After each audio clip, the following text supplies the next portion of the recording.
Tenemos por aquí a Néstor Prieto. ¿Cómo estás, Néstor? ¿Qué tal? Pues de lunes, todo lo bien que se puede seguir siendo lunes, pero estamos. Todo lo bien que se puede estar siendo lunes y hablando de una guerra o de una escalada bélica que las últimas horas han sido, la verdad, que apoteósicas. Sí, bueno, lo que tenemos en Oriente Medio ahora mismo yo creo que es un escenario que era factible, que era previsible, que podíamos en buena medida imaginar que íbamos a tener este escenario, pero que no es deseable, ¿no? Vamos a ver, podría darse la escalada por cerrada porque Irán ya ha dicho que el lanzamiento de hasta 300 proyectiles, ¿no? Unos 170 drones, hemos Sí. tenido otros 120 o 130 misiles balísticos de corto y medio alcance.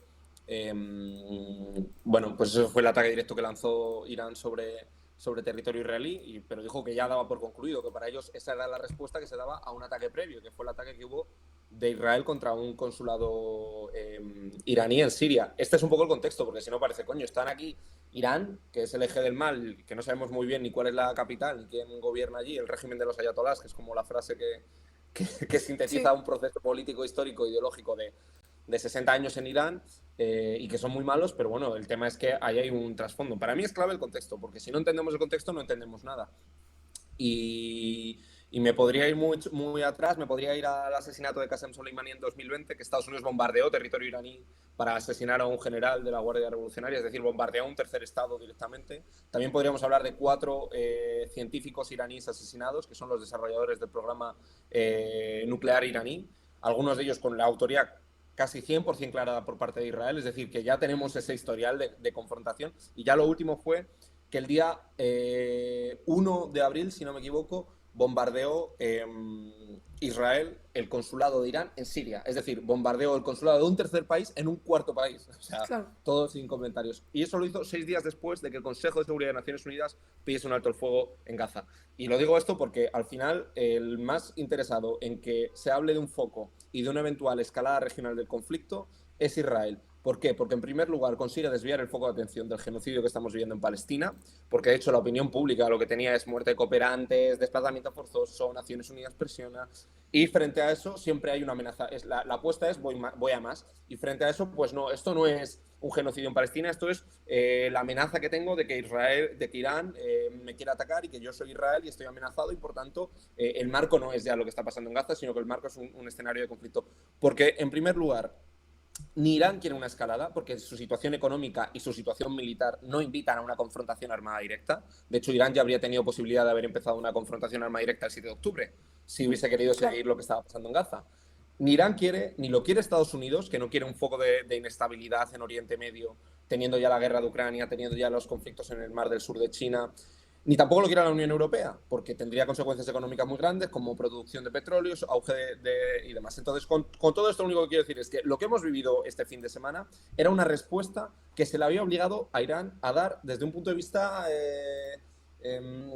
racional. Los iraníes, que son un régimen teocrático, que es que aquí, claro, ya como vivimos en blancos y negros, viene alguien con grises y colapsamos, es un régimen teocrático, pero lo que habían hecho era bombardear una sede diplomática, lo cual es ilegal según la Convención de Viena, según la Carta de Naciones Unidas, bueno, de todo el derecho internacional del mundo, le bombardean 6 días después de que Naciones Unidas pide un alto el fuego en Gaza, y entonces Irán dice, ¿qué hago? Internamente, si no respondo, doy un síntoma de debilidad. Y lo que ha hecho ha sido responder en diferido, responder diciendo, ojo que voy a responder, ojo que voy a lanzar cohetes. Claro. O sea, ha sido el ataque menos sorpresivo del mundo. Ha dado tiempo a que se despliegue en el mar Mediterráneo todos los barcos que ha querido Estados Unidos, Francia y Reino Unido. Ha sido un ataque que internamente ha permitido a Irán solventar su papel, decir, he respondido, pero que ha sido con un grado de anticipación porque Irán no quiere la escalada. Y por eso he dicho que él ya da por zanjada la escalada y que si no hay más respuesta, pues no la habrá. Porque para que lo entendamos, ¿qué papel ocupa Irán en todo esto, ¿no? En ese genocidio de Israel a Gaza? ¿Dónde se sitúa y qué relación ha tenido históricamente con Israel? Bueno, pues Irán juega un papel muy importante en la región. Eh, en primer lugar, como un gran país que es, o sea, si vemos el mapa, Irán históricamente, los persas históricamente han sido una gran potencia económica, tienen además el componente religioso, que son el principal país chiita dentro de la visión del mundo musulmán entre sunna y shia. Ellos son el principal país chiita, pero en definitiva es un gran país con una gran capacidad de desarrollo científico y tecnológico, con un eventual desarrollo de armas nucleares, pero bueno, más allá de todo eso, es un país con mucha capacidad económica, con mucha capacidad demográfica, que es además un puntal referente en términos religiosos para todo el chiismo, para el chiismo que vive en el resto de partes, e Irán, desde que se produce la toma de del poder por parte de los ayatolás, tiene una política exterior hacia el conjunto de la región de influencia del chiismo y de confrontación con Israel. Confronta con Israel como elemento identitario, ¿no? Siempre ha sido un poco la antítesis. Entonces, bueno, pues Irán ha tenido siempre mucha influencia en toda la región, lo ha hecho fundamentalmente a través de grupos que denominamos en la jerga geopolítica proxies, que vienen a ser grupos que tienen una dependencia mayor o menor por parte de Irán y que actúan en representación de Irán, es decir, que en vez de estar haciendo la guerra directamente Irán, la hace a través de Hezbollah, de los hutíes en Yemen, de las brigadas Quds en Siria, etcétera. Pero bueno, en definitiva, tiene influencia a través de muchos grupos, se ha contrapuesto siempre a Israel y ha sido siempre un espacio de tensión. Pero es cierto que nunca habíamos visto que se cruzasen ciertas líneas rojas, como es el ataque directo sobre territorio israelí. Y dicen por aquí, claro, Irán ha dicho que por ellos ya estaría, ¿no? Hemos explicado esa respuesta también a los ataques de Israel, pero la pregunta es, ¿Israel va a parar aquí o puede responder a este ataque? Porque ya ha hecho varias amenazas desde este fin de semana diciendo que están barajando diferentes respuestas y siendo Israel no sabemos lo que puede ocurrir, ¿no? Insisto, el mayor interesado en que se diese este escenario de posible regionalización del conflicto era Netanyahu, que bombardea el consulado de Irán en Siria con la intención manifiesta y declarada de obligar a Irán, te acabo de bombardear una sede diplomática, ¿qué va a hacer Irán? Pues va a responder. ¿Y por qué va a responder? Pues porque Israel lo que necesitaba era una excusa, en primer lugar, que cohesionase, porque frente a la amenaza externa, Netanyahu dice, ojo, estado de excepción, toda una gran sobreactuación, una declaración, han impactado 10, 15, 20 misiles, no ha habido ninguna baja. Era un ataque que ha contado con el apoyo para repelerlo de Estados Unidos, de Francia, de Reino Unido, también incluso de Jordania, con todo el sistema. Entonces, Israel necesitaba provocar a Irán para poder desplazar el foco del genocidio de Gaza a la amenaza regional, a los ayatolás totalitarios de Irán que están poniendo en riesgo la única democracia de Oriente Medio. Y entonces Netanyahu consigue dos cosas. En primer lugar, cohesionar al país frente a una amenaza externa, con un gobierno de coalición muy plural, pero con muchas fisuras, con muchas divisiones internas. Entonces, frente a la amenaza, eso cohesiona. Y en segundo lugar, para desplazar el foco de Gaza y que se deje de hablar de que se está cometiendo un genocidio ya desde hace 200 días. Casi. Y en segundo lugar, ¿qué respuesta va a haber? Pues no lo sabemos. Estados Unidos, como digo, no hay nadie que quiera la escalada salvo Israel. Israel la quiere porque le permite cohesionarse internamente y desplazar el foco de Gaza. Estados Unidos no la quiere. ¿Por qué? Porque es un foco de inestabilidad que no puede controlar. No le conviene un foco de inestabilidad más grande en Oriente Medio, insisto, con la guerra de Rusia y de Ucrania y con la situación de esto. La Unión Europea tampoco, es un foco de inestabilidad, de refugiados, de esto económico. ¿Qué va a hacer Israel? No lo sabemos. Parece que las primeras declaraciones de Estados Unidos diciendo que no va a participar en una agresión directa sobre Irán, pues modulan un poquito la situación, pero con Netanyahu al frente nada es descartable, nada es descartable. Yo, desde luego, nunca he visto yo un ataque como el que ha hecho Irán, que ha sido tan anunciado, tan pausado, que se ha tomado 2 semanas para responder, tan anunciado por canales oficiales y extraoficiales, y era simplemente una respuesta interna que también tenía que dar Irán. Dicho esto, podría dar Israel por respondido todo, o sea, podría decir que la mejor respuesta ha sido que ha sido capaz de repeler un ataque, que sus capacidades de defensa están perfectas, que es una humillación para Irán, pero no lo sabemos, no lo sabemos. Yo creo que Netanyahu tiene interés en ir un poquito más allá. Lo que pasa que es que estamos ya en un puntito en el que si se va un poquito más allá, sí que estamos al borde de llegar a un escenario indeseable. Y además hay que recordar que Israel tiene cabezas nucleares, entre 90 y 100. Sí. No las tiene declaradas, pero tiene entre 90 y 100 cabezas nucleares. Entonces, es el escenario menos probable. pero es un escenario plausible si se continúa en un escenario de escalada. Yo creo que por suerte todavía no estamos cerca de un escenario de guerra regional. De quien depende que vayamos a un escenario de guerra regional, a día de hoy sigue siendo Israel. Y si quiere seguir forzando la cuerda o no.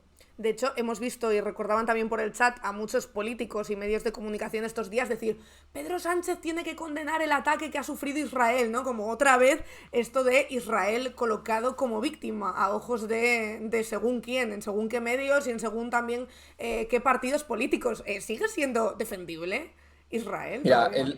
el tema es que pues, condénalo dirán, pues bueno, pues lo puedes condenar, por decirlo. Es que, ¿qué declaración hubo cuando se bombardeó una sede diplomática en un tercer país? Es que esto es como si mañana bombardean el consulado que tiene España en París. Nos parecería, sería impresionante. Quiero decir, y esto, claro, son la política corta, que le interesa simplemente a quien no tiene no tiene o capacidad mental o no tiene interés político en explicar el conflicto con su dimensión. Porque entonces, si nos quedamos en el titular, pues claro, es el sensacionalismo puro, occidentalismo puro y geopolítica de mercadillo decir, no, pobrecitos los israelíes. Pero si es un poquito más allá, es lo que te digo. En 2020, Estados Unidos bombardeó territorio iraní y mató a Qasem Soleimani, que era un general de la Guardia Revolucionaria. En la última década y media ha habido varios ataques contra científicos iraníes que desarrollan el programa nuclear, detrás de los cuales está Israel. Entonces, hay un escenario y hay una complejidad del debate mucho más amplio. ¿Que quiere salir a condenar el ataque contra Irán? Pues bueno, pues sí, claro que todo el mundo vamos a condenar un ataque unilateral sobre un tercer parte. Lo que pasa es que omiten conscientemente el contexto. Omiten que se bombardea el consulado iraní en Siria 2 semanas antes y que se bombardea porque el Consejo de Seguridad de Naciones Unidas había pedido esa misma semana un alto el fuego en Gaza. Que esta escalada es una escalada interesada para que Netanyahu pueda desviar el foco. Entonces, dejemos de hacer la política corta, dejemos de hacer la mirada de corto plazo, porque lo único que hace es servir para desviar el foco de atención de lo importante. Que estamos viviendo Y es que el foco de atención de lo importante no es el 7 de octubre, es que llevamos 75 años de ocupación y no va a haber paz, a ver si nos entra en la cabeza, no va a haber paz ni estabilidad en Oriente Medio mientras haya todo un pueblo que está sometido a un régimen de apartheid. Y esto no va ahora de la solución de los estados, que es una solución buenista y falsa, la que defiende Pedro Sánchez, que él lo sabe, ¿eh? No es tonto, él lo sabe.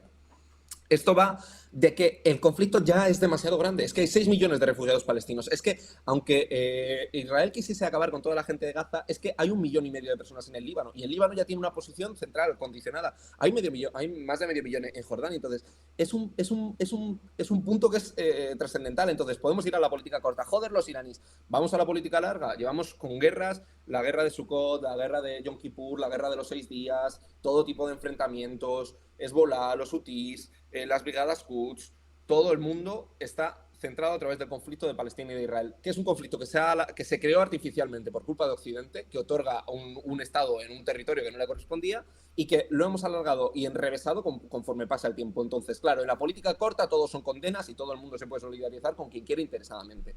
El debate de fondo, que es incómodo y que cada vez es más difícil, porque cuanto más avanza el tiempo, más difícil es dar una solución realista de verdad al conflicto, pues es lo que exige más tiempo y claro, pues como vivimos en la sociedad del tuit, pues tampoco se le puede pedir mucho. Y si encima de la sociedad del tuit tenemos una derecha cavernícola, pues ¿qué le vamos a hacer?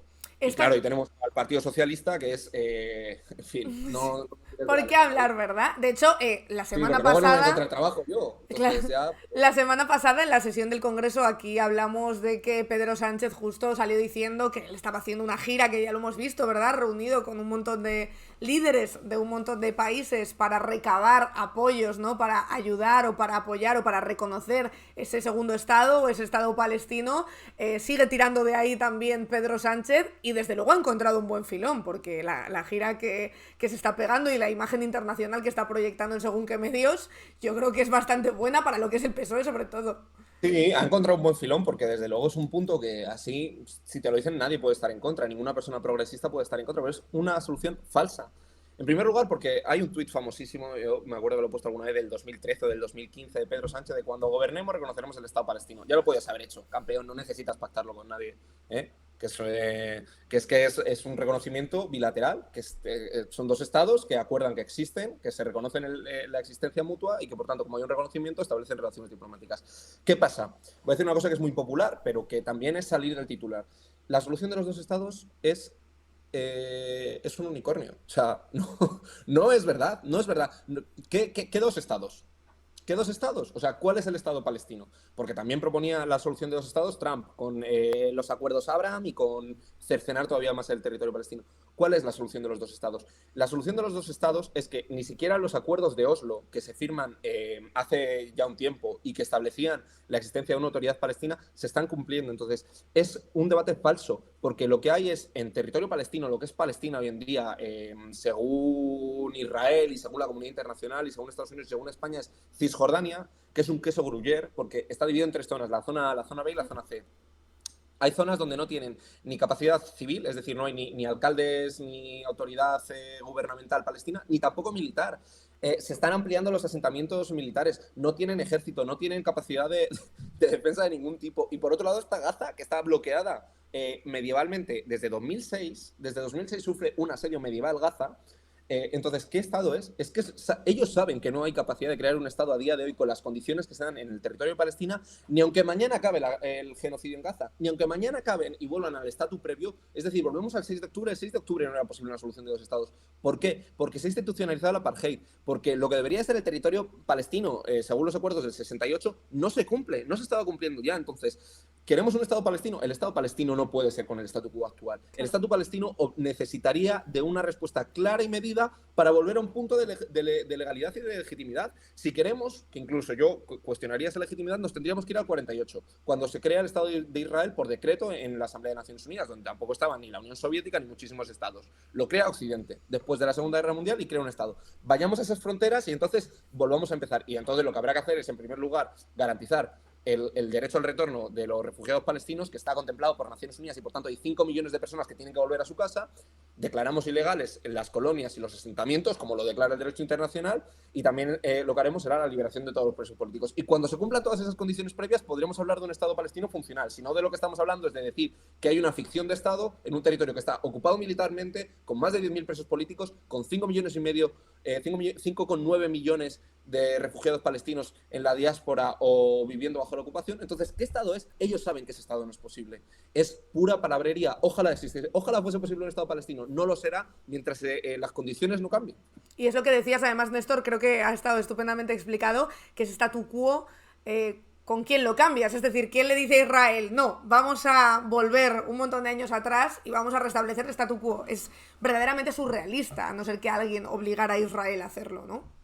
Claro, sí, el punto, por eso digo que cada vez es más difícil dar ese punto. Yo me pongo muy obviamente porque lo que estamos viviendo, no, para mí no hay puntos medios, y yo además creo que soy bastante riguroso y pongo siempre derecho internacional y contesto con todo eso. Y yo sé que no es fácil la salida que se plantea al conflicto, porque requeriría cambiar el statu quo, y el statu quo ha sido edificado, sedimentado y consolidado durante todo este tiempo. Es decir, Israel va por la política de los hechos consumados. Es que la crisis previa que tuvimos a esta fue que unilateralmente decidieron declarar Jerusalén capital de Israel, que es otra cosa que también viola todos los acuerdos que han existido y que Donald Trump reconoció unilateralmente. Entonces vamos de violación en violación. Entonces van en una política de los hechos consumados. Entonces, como consolidan lo que no es consolidable y de facto han normalizado un estatus que no es ni legal, ni es ético, ni es moral, pero lo han conseguido consolidar porque tienen el beneficio de Estados Unidos y de Occidente, pues la solución es muy difícil.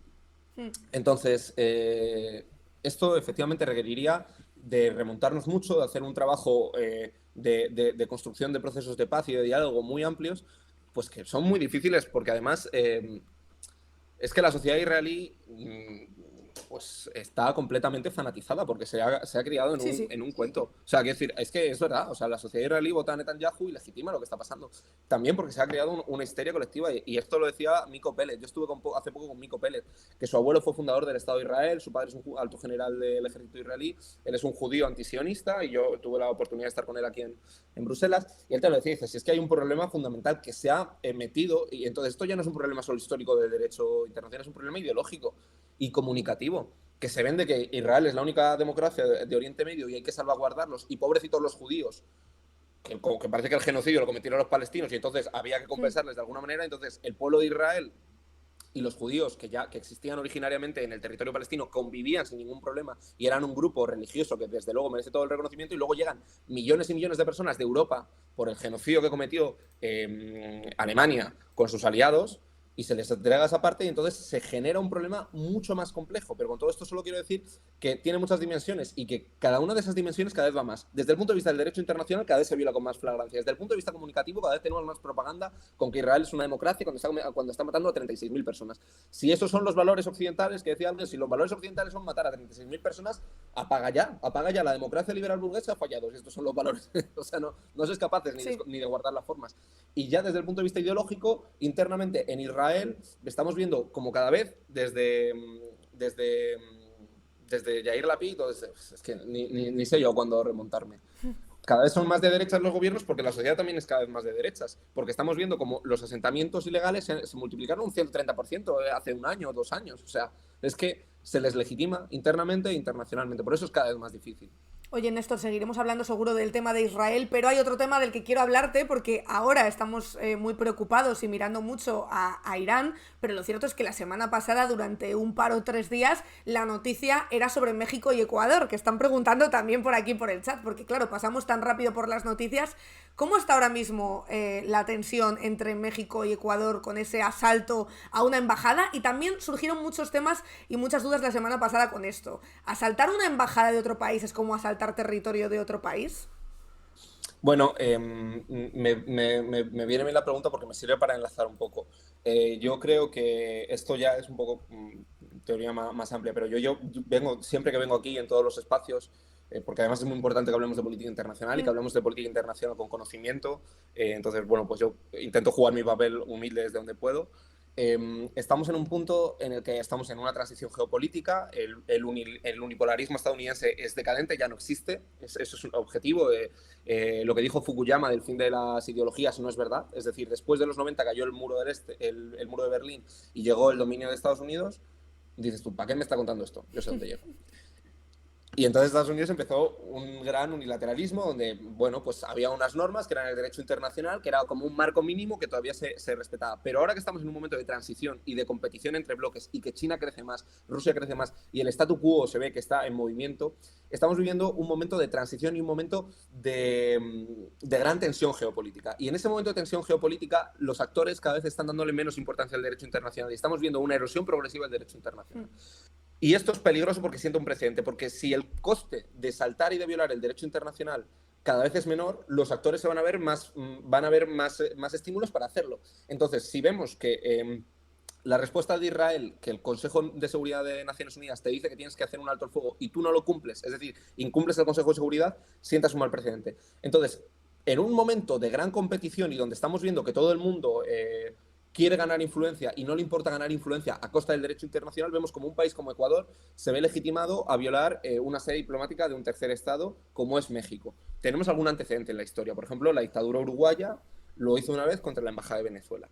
Pero el derecho de asilo, y ya perdonad toda esta diserción, lo único que quiero decir es que estamos en un momento de transición y entonces los actores cada vez están dispuestos a transgredir más líneas para, en un escenario donde no está repartido todo el poder, intentar rascar un poquito más, ¿vale? Perdonad que a veces me pongo un poco... No, tranquilo, aquí ya sabes que tienes todo el tiempo del mundo, Néstor, así que expláyate. Entonces, ¿qué pasó? Pues que la semana pasada se dio un asalto contra la Embajada de México en Ecuador. La Embajada de México en Ecuador, pues efectivamente, a efectos legales, como si fuese territorio de ese tercer estado, es decir, la Embajada de España es como si fuese territorio español. No puede entrar la fuerza de seguridad, salvo que haya una aceptación expresa y manifiesta de las autoridades diplomáticas de ese estado. Y lo que hizo fue Ecuador entrar para secuestrar, porque fue un secuestro, porque no hay ningún tipo de autorización judicial ni del Estado, a Jorge Glass, que era el vicepresidente de Rafael Correa. Pero bueno, en definitiva, entró un país en una embajada ajena para llevarse a una persona. Ya, es que es flipante, o sea. Es una locura, es una locura. Claro, yo intento dar el contexto, pero a veces es tan simple como decir, mira, le pegaron una puerta a la patada y entraron. Y no es que lo hiciesen en la casa particular de alguien, es que lo hicieron en un tercer estado. Entonces, claro, se ha montado un pipote de la hostia, así resumiendo un poco vasto, porque ¿sí? Es una locura, coño, porque es que han entrado en una embajada, o sea, es una locura. Entonces, en un mes hemos tenido que han bombardeado un consulado y que han entrado en una embajada. ¿Dónde está el derecho internacional? Pues le da igual a todo el mundo, porque como Netanyahu está cometiendo un genocidio en Gaza y nadie le para, hay un aprendiz de tirano que se llama Daniel Noboa, que es presidente de Ecuador y que con prácticas autoritarias entró en una embajada. Y ahora le acaba de decir la Corte Suprema de Ecuador, que es el máximo órgano judicial, como si lo dice el Tribunal Constitucional aquí en España, bueno, es el segundo máximo órgano judicial, dijo que era ilegal, que no tenía ni siquiera una orden de detención, pero da igual. Claro, pero ¿quién hace que se cumpla, ¿no?, ese derecho internacional? Que yo creo que es al final el tema, ¿no? Claro, construimos una arquitectura muy débil, porque el derecho internacional no tiene muchas veces esa capacidad de ser obligatorio. ¿Por qué? Porque no tenemos mecanismos para que lo sea. ¿Quién es el máximo órgano que tiene obligación de garantizar en última instancia eso? Pues es el Consejo de Seguridad de Naciones Unidas. Pero el Consejo de Seguridad de Naciones Unidas, pues ya vemos que no ha actuado. No ha actuado. En este caso concreto hay una condena, pero es eso. Entonces, en definitiva, yo insisto mucho en que creo que es esa dinámica de entender que se puede vulnerar el derecho internacional y que no hay una respuesta clara. Entonces, lo de Ecuador hay que meterlo también en ese eje y en esa dinámica general. ¿Y puede haber una respuesta por parte de México o cómo se sitúa ahora mismo esa tensión entre ellos? Bueno, ha habido una respuesta con el corte de relaciones diplomáticas por parte de México. México también ha pedido incluso que se suspenda la membresía de Ecuador en Naciones Unidas. Hemos visto cómo se han convocado distintos organismos como la OEA o la CELAC, que es una unión de los distintos estados latinoamericanos, y ha habido una condena general. Entonces es cierto que yo creo que hay un aislamiento diplomático ahora mismo de Ecuador, que hay muchos gobiernos que han condenado y que han respondido, porque es una situación sin precedente, pero bueno, vamos a ver, esta crisis se puede dilatar en el tiempo y desde luego va a ser difícil de reconstruirla, pero bueno, pues no hay ningún escenario que haga prever que esto escale más allá de las relaciones diplomáticas y económicas, que no son menos importantes, porque, por ejemplo, aparte de romper relaciones diplomáticas, pues ahora mismo se ha resentido los intercambios comerciales, no se pueden emitir visados ahora mismo, temporalmente no pueden los ciudadanos ecuatorianos viajar a México, es decir, estamos en una crisis diplomática de primer nivel porque no tiene precedentes recientes esto. Insisto, hay un antecedente en América Latina que es la dictadura uruguaya entrando en la embajada de Venezuela en los 70, creo que fue, o en los 60. Entonces, la crisis está al primer nivel y es un síntoma de grande debilidad y del escenario tan frágil y tan volátil en el que estamos viviendo. Y a esta situación se llega también porque los dos presidentes, pues digamos, no son muy afines ideológicamente. Sí, efectivamente. Lo que pasa que siempre ha habido siempre hay algunos consensos que hay que decir. Es que no lo hizo, por ejemplo, yo este ejemplo creo que lo puse con vosotros, no me acuerdo si fue con vosotros o no. Ni siquiera lo hizo, no, lo hizo en Descifra. Ni siquiera lo hizo Reino Unido con Julian Assange. O sea, tú imagínate Claro. Que tienes, o no lo hizo, por ejemplo, Venezuela, el terrible Maduro, con Leopoldo López. Y con la familia de Leopoldo López o de Enrique Capriles, que estaban alojados en la embajada española. Entonces, hay discrepancias ideológicas y había habido un caldeamiento importante. En México está gobernando Andrés Manuel López Obrador con Morena, que es una fuerza política progresista muy interesante, que tiene sus propias dinámicas. Y en Ecuador estamos viendo cómo está Daniel Noboa, que es hijo de un magnate bananero porque tiene bananas, o sea, no es despectivo. Con un perfil más o menos de derechas, que él quería ser modernito, liberal, pero de derechas. Y entonces sí es verdad que México había concedido asilo a Jorge Glass, que era el ex vicepresidente, con Rafael Correa, con el rival político de toda esa tendencia política, igual que España había concedido asilo político a Enrique Capriles o a Leopoldo López, igual que Ecuador había concedido asilo político a Julian Assange. Entonces no se vulneran las leyes diplomáticas porque se entiende que es sagrado, que es que en cierta manera es lo más sagrado que hay, porque al fin y al cabo es como si entrases en otro país, tirases la puerta y violases todo el tipo de relación y de convención que tengas con ellos, ¿no? Entonces, había evidentemente una confrontación ideológica que ni siquiera era tan grande, ¿eh? O sea, ni siquiera estamos diciendo, ¡buah! Es que aquí hay una cosa enorme. Había una crisis política, pero tomaron esa decisión, que es una decisión que, como digo, no tiene precedentes recientes. Oye, Néstor, pues muchísimas gracias por estar aquí este rato con nosotras y por explicarnos y reexplicarnos todo también siempre. Ha sido un placer tenerte y espero que próximamente te vengas otra vez porque me temo que va a haber motivos, ¿no?, para seguir hablando de estos temas. Sí, justo comentaba también Juan Carlos, un abrazo amigo, que también tiene que ver un poco con las consultas que va a celebrar ahora Daniel Noboa, es decir, también hay que leerlo en una dimensión interna todo. Intentar, que por cierto, Ecuador tiene una crisis múltiple, multifactorial, ¿no? También hablaba yo de la inestabilidad cíclica de Ecuador, salvo en el periodo de Correa. O sea, ahora mismo Ecuador es el principal punto de crimen organizado que hay en América Latina, probablemente, porque es el puerto a través del cual llega la cocaína a Estados Unidos, es un punto de distribución y también de producción, está empezando a serlo. Tiene una crisis institucional con un gobierno que llega después de unas elecciones anticipadas, que no tiene una mayoría en el Congreso. Tiene una crisis de seguridad, con la declaración del estado de alarma, con una situación terrible en Guayaquil, pero no solo en Guayaquil, sino en otras muchas provincias del país. Tiene una crisis social con unas cotas de pobreza enormes, con movilización muy fuerte por parte de sectores indígenas, populares y demás. Entonces, es un escenario terrible el que tiene Ecuador y lo que estamos viendo es que Daniel Noboa va por el camino de la salida en clave autoritaria y populista. Pero bueno, gracias como siempre a ti por la invitación, Marina, y a todo el mundo que haya estado allí en el chat. A vosotros, Néstor, muchas gracias, nos vemos pronto. Chao. Ahí teníais a Néstor Prieto, analista en Descifrando la Guerra, que la verdad siempre es interesantísimo tenerle y creo que las explicaciones más claras no podían estar. Algunas muy, muy elocuentes, ¿no? Como esta declaración de, ¿no? Cuando se reconozcan los dos estados se va a solucionar pues el genocidio que estamos viendo en Gaza, pues por supuesto que no.